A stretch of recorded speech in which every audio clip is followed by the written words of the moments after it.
Si è conclusa dopo poco più di un anno la latitanza di Francesco Restuccia, 42 anni, di Cosoleto, ritenuto legato alla Coscalvaro, arrestato dai carabinieri di Palmi nell'abitazione di alcuni parenti. Restuccia era ricercato dal novembre 2009 quando evase dagli arresti domiciliari cui era stato sottoposto nella clinica Villa Elisa di Cinquefrondi.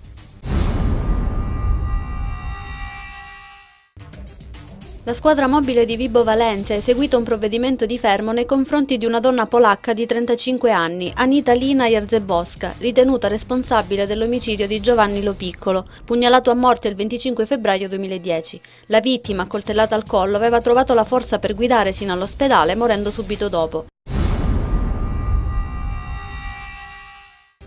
3 persone sono state arrestate stamani dalla squadra mobile di Catanzaro con l'accusa di omicidio volontario aggravato dalle modalità mafiose d'occultamento di cadavere. L'omicidio contestato ai 3 è quello di Placido Scaramuzzino, parrucchiere di 43 anni, scomparsa ad Acquaro, comune in provincia di Vibo Valentia, il 28 settembre del 1993 ed il cui cadavere non fu mai trovato. Nel quadro delle celebrazioni per il 150° anniversario dell'Unità d'Italia è stato ospite dell'Istituto Vivaldi di Catanzaro Lido il magistrato Nicola Gratteri, il quale ha risposto alle domande degli studenti sulle drammatiche ed attuali tematiche legate all''ndrangheta ed alle contromisure opposte dallo Stato.